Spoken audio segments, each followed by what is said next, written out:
Imagine for a bit that you're just walking around the street and then some random person just comes up to you and they give you $1 million check. $1 million check. Wouldn't you immediately, you take that $1 million, you wouldn't say no, obviously, you'll take that $1 million and you'll go straight to your bank. You'll tell the bank, please, can I put this $1 million into my account? And the bank is going to be telling you, dang, boy, can you just wait at least like a week just so we can like process this money? Just so we can, because obviously they can't just like put the big money into the account immediately. So it's going to take them like a week and a half, whatever. Would you not, now, you'll start living the entire day like you have so much conviction that you know you have money into the bank? Like you'll walk around knowing that you are the man. You'll talk to people and it's like you have such high energy when you talk to them and you're vibrating at a high frequency. Wouldn't that start happening to you after the $1 million? Even though if you actually go and you open up the bank account, there is still $0 into the bank account. It doesn't even have that much money. But now you know that there's like something that's going to come into your bank account because you did it. You did actions and the bank said, okay, like the money is going to come into your bank account after a week or a week and a half. For sure. Habibi, this is how reality is. This is how true life is like. But most of you guys, you've been conditioned into not believing that this is the true life. Think about it. If you're a Muslim right now and you're making dua to Allah that you want $1 million or you want the house, why the heck are you living in a state of lack still? Think about it. If you have so much faith in Allah, like if you, because most Muslims, they're like, oh, we know that Allah is the strongest, Allah can give you anything. If you know that, then why are you now still living in a doubtful state? Why are you still thinking like, no, man, like it might not happen. I'm just asking just to see if it could happen. But like, you asked Allah, Habibi. You asked Allah. You made dua to Allah to give you the money. So if you've made dua to Allah, that's it. Allah says, ask for me and I will respond to you immediately. Immediately. But that immediatelessness, that the method for Allah to respond to you immediately is if you're actually in a state of knowing, like you'll actually be receiving that money. Habibi, this one time, and by the way, just so you know, you don't always ask Allah when you put your hand like this and then you make dua like, Allah, please give me whatever. That's not the only time you ask Allah. From the words that you say, is automatically like you are asking Allah. Because Allah's running the whole universe. There's no separation. So this one time, right, I was walking around with my beautiful wife in Masjid al-Nabawi. We were just in Masjid al-Nabawi. And I was walking with her and then I saw like there was a guy who was eating banana. And for me, that was in Ramadan, by the way. For me, at night. For me, I was like, it's been so long I haven't eaten the banana. I'm like, Habibti, wouldn't it be so nice right now if I just like eat a banana? Like I'm really craving a banana. Bro, I kid you not. Like I'm not even lying. Few seconds after, I'm walking around and some guy comes up to me and my wife and he gives us both a banana. Immediately. Why did that happen in such an instant? And the way, because back then I was really thinking about all this stuff. I'm like how does dua work? How do you get like your request in an instant? How does all of that happen? And it clicked in my head. So I was like reviewing the past moments. I was like, what state was I in? How was I feeling? What happened? How did this just immediately come out of nowhere? So the thing is that first of all, I'm like I really would love a banana, but then I didn't really attach much importance to the banana. So I didn't really think that this banana is something great. This is the thing. When all of you guys are making dua for $1 million or a beautiful house, you are thinking that that thing is too great.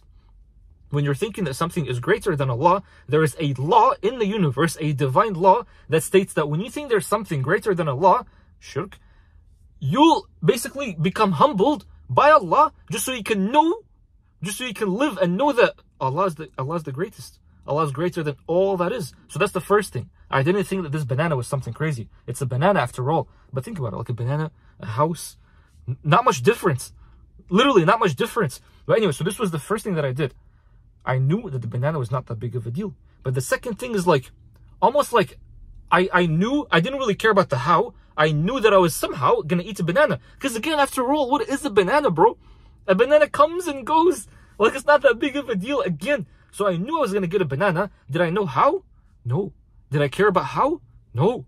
I don't care about how. But also on top of that, it was Ramadan. It was at night. It was in Masjid al-Nabawi. So you're automatically like you were feeling amazing, right? So when you are feeling amazing, when you're in that state of feeling beautiful, like you're just on top of the world, when you are in that state, that's where things come to you, because you are a magnet. This heart is a magnet, bro. So when you're always feeling great, great things happen to you. And when you're always feeling depressed, depressing things come to you. Like, this is so funny, bro. So anyway, I was like, this is the second thing. I didn't really care about the how. I just knew at some point in my life I'll eat a banana.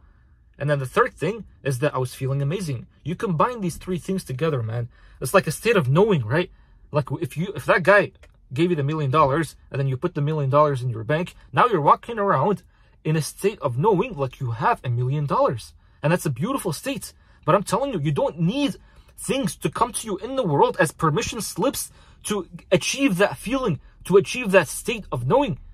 Automatically, you can get into that state immediately without any barriers, without any things to hop over, without anything. Just get into that state right now. You know you can do that, right? But on top of that, why can't you not get into that state when you're asking Allah after all? You're asking Allah after all. Allah does not, like, a trillion is nothing to Allah. It might be something to you, but it's nothing to Allah. Look at the entire world. That's why I'm like, go into nature, look at the ocean, look at the mountains, look at all these beautiful creations that Allah has created. All these creation, they're worth way more than any money you can imagine. Now think about it. If the same one that created all this beautiful creation, like, wouldn't he be able to give you like money instantly without you even doing anything? So that's the beauty. Forget about the how. You don't even need to know the how. The how, Allah's going to figure out the how. That's not your job. But the second, Habibi, all your job is, by the way, all your job is just if you maintain a high feeling, a feeling of conviction, the state of knowing like I talked about, this is all your job. Other than that, it's none of your business. It's literally none of your business. And I honestly feel like that's the greatest secret there is, man. Even though I talked about in my previous video about the greatest secret, this is a secret, a great secret. Maybe not the greatest, but this is a great secret that anything you want, you just ask Allah. And now because you asked Allah, you're in a state of knowing because Allah is going to give it to you no matter what. And now because you're in a state of knowing, you're constantly going to be living the entire day like you're feeling good. You're just feeling good automatically. You get into the state and you don't even care about the how. You get into the state, ask for anything, is going to come to you. Remember, Allah says, kun fayakun. Ask for anything, it's going to come to you. Does it matter how? No, it doesn't matter how. Because you're always in a state of knowing. Now you're excited. Now actually you're just like, bro, I'm kind of excited. Like, I don't even know where it's going to come from. How it's going to come. Now you're just going to be watching, like you're watching a movie, like you're in suspense. You're like, where is it going to come from? And then somehow, out of nowhere, bro. Out of nowhere, just like something's going to come to you because now you're not even trying to predict. You're not even trying to predict because you're just maintaining this state of knowing within you. So you're just like, you're looking around, you're like, I'm just excited at this point. When you're living like that every single day, like someone's giving you $1 million and I was going to go to your bank. When you're living like that, things that are beautiful are going to come to you effortlessly. So this is why I actually made that. This is why I made that course, bro. I know it's a funny transition, but seriously, I made that course literally just because of that. Because Muslims are sitting on gold. We have the book. We read the book every single day, but we don't apply this book to these things. This stuff was always supposed to be easy. Like, think about it. Muhammad ﷺ used to always walk around like he knows that Allah is going to help him fulfill his message. And his message was fulfilled. How many Muslims, bro? Billion? I forgot the number, bro. But so billions of Muslims all around the world all say, أشهد أن لا إله إلا الله وأشهد أن محمدا رسول الله. They say his name in every single moment of the day. There's not a single moment that passes by without someone mentioning the name of the Prophet Muhammad ﷺ. So he achieved his mission because he was always in a state of knowing. How can you not be? You're asking Allah after all. So this course, Habibi, you go through this course, you'll know how to attract rizq effortlessly. It was never supposed to take effort. And then once you do it, you'll realize there's so much more beauty to life that you'll start focusing on more things. Not just that, but more things that are actually more important. But yeah, man, I hope this video is helpful. If it was, bro, just let me know.